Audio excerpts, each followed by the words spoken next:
Hi, and welcome back to Vintage Digital.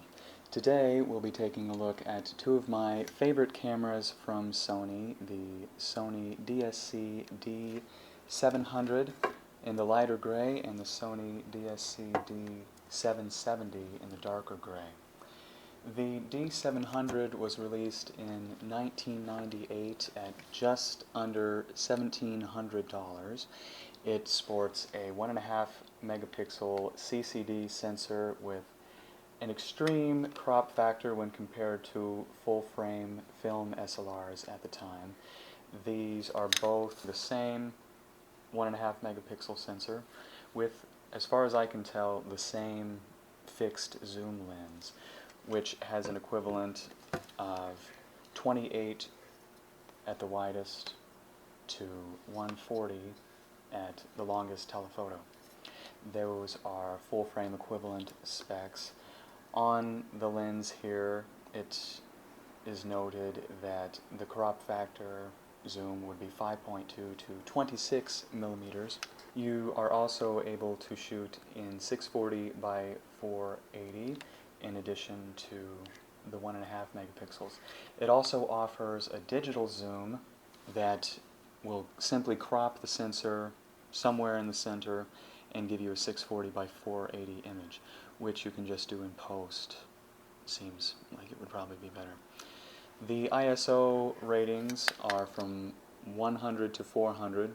You have three options: 100, 200, and 400. I find that above 100 there is quite noticeable noise, so I tend to only shoot at 100 ISO. The lens also seems to have a very slow focusing response. Something in the system is not quite fast at focusing, and I find the manual focus by wire to be very irritating and frustrating in all circumstances. Unfortunately, with its age, you're restricted to manual focus only in the evening.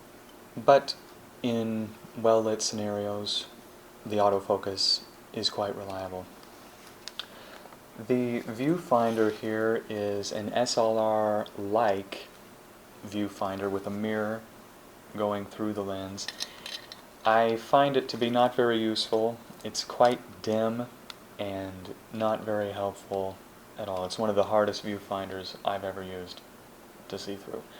When you compare it to something like a true camera, or film camera I should say, like the Minolta S7 or 9XI, which both have bright, full SLR viewfinders, I'd imagine this would have been quite jarring at the time, putting your eye up to this. The screen here, while quite large, is also not the best. You are able to digitally zoom into the image on the D700 only after you take the photo. On the D770, you're able to digitally zoom while you're taking the photo for focusing assist, which is very, very, very useful because the soft resolution of the screen really does not allow you to achieve a very sharp focus when you're focusing strictly by eye. The shooting modes of the camera are quite nice. You're able to shoot in TIFF uncompressed or JPEG with 3 series of JPEG compression, low, middle, and high. And TIFF is notated as an S for super. Since these cameras are from the very early days of digital photography, the JPEG compression I find to be very limiting and quite aggressive, and I generally shoot in TIFF to try to really pull as much detail and information out of the sensor as I can. The top speed, both of these cameras, is 1/2000th of a second, which is more than enough for any circumstance I've ever been in with these cameras because of needing to shoot at low ISO to achieve clean, nice images. The continuous shooting can achieve about 2 images per second,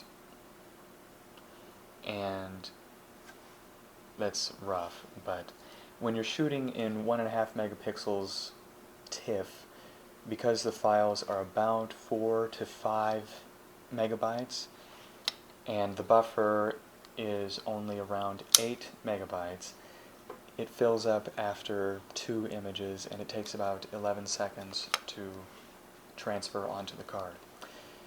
When you're shooting in continuous, if you shoot in 640 by 480, even in TIFF, it's pretty much unlimited until the card is full.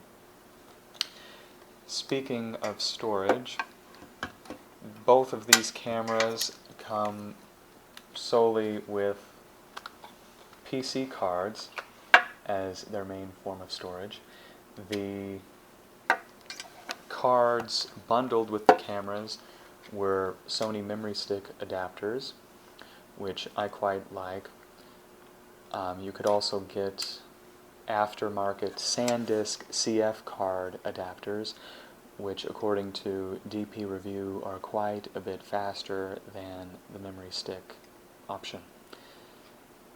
The capacity of the memory stick cards at the time, and still today, because these cameras only support 128 megabyte memory stick cards, is about 32 photos with the 128 megabyte cards, or 16 photos with the 64 megabyte cards, which is the largest card I have. At the time, I can see how this would have been acceptable, because a roll of film, which is much larger than this and much more errand demanding than a memory stick and a computer and Photoshop 6 or something similar, could hold about 36 exposures or 24 exposures, so I think 32 and 16 exposures, depending on what card size you have, for uncompressed 1.5 megapixels is more than respectable. And that also means that these cameras are some of the easiest early vintage digital cameras to retrieve the images from in modern times. You can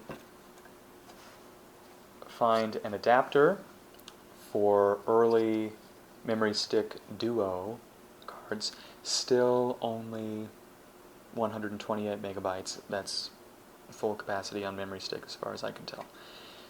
And you can get memory stick duo with the original memory stick adapter and slide them right into an empty memory stick to PC card adapter. After you've captured the images, you can purchase either an original time period correct memory stick reader, which can connect to any modern computer with USB, or I know that these can still be read in either form, memory stick duo or the original memory stick, at photo kiosks at Walmart and Walgreens as of mid to late 2024. But otherwise, the other option you have is to read them directly from a PC card in something like a time period correct laptop like I have here, a Windows Me Sony Vaio, which most laptops from the late 90s sport a PC card adapter, and you can pop them right in and retrieve the images that way. Alright, now taking a closer look at both of these cameras, we can see they're nearly identical. This one must have been in quite a rough environment. You can see it's got some battle scars there. It's also labeled NBA. I don't know if that's the NBA or some other organization with the same initials. Anyway, it's mine now, and I don't really care. Here, right next to the Sony logo, we have the manual flash release. We have the infrared receiver for the included original Sony remote, the white balance hold adjustment, the shutter release, the exposure compensation, metering mode dial there. Photographer's right hand side is the PC card adapter slot, as well as the battery door. This camera takes the very common and still very easy to find large Sony Info-Lithium battery. Very easy to pick up at a place like Batteries Plus or any online store basically. I mentioned earlier the viewfinder being relatively useless. Just as useless is the diopter adjustment there. It feels like a Fisher-Price diopter adjustment, and it's very hard to dial in and very easy to bump and just not very useful whatsoever. On the back of the camera we have the review button for quick review of the most recent image, which you will be using quite a lot due to the difficulties in focusing, and the automatic exposure lock button seen here. The analog video output socket there, as well as the adjustment dial here. We have shooting drive, shooting quality, quality, size, user. This camera does have 3 user memory options. ISO, automatic exposure mode, flash control, white balance setting. You have a series of different preset white balance situations, as well as manual, which I use quite often. The automatic white balance setting is not extremely reliable. And then the autofocus manual focus dial there. And all else, as far as I can tell, is the same, except for one button on the back in the middle. This one here is easy focus, which is the digital zoom manual focus assist. On the D700 it is simply index for photo review. Here we are trying to get a good focus on the D700 and an espresso pod there. For easy manual focus we can click the index easy focus button there, which will crop the sensor and let you see a much closer image. And if we switch over to manual focus mode here and focus by wire, go in and out of focus and dial it in perfectly there and take the shot. Overall, I think both of these cameras are quite respectable, and I really enjoy shooting with both of them. I really only use the D700 as the copy I have has its full lens ring, where the other one, as I mentioned before, is dinged up, and that means you can't use any of these really handy lens adapters that I use with this. The ergonomics and build quality of the camera and simplicity are really enjoyable. It's also nice to go back to a camera that's not going to do everything for you.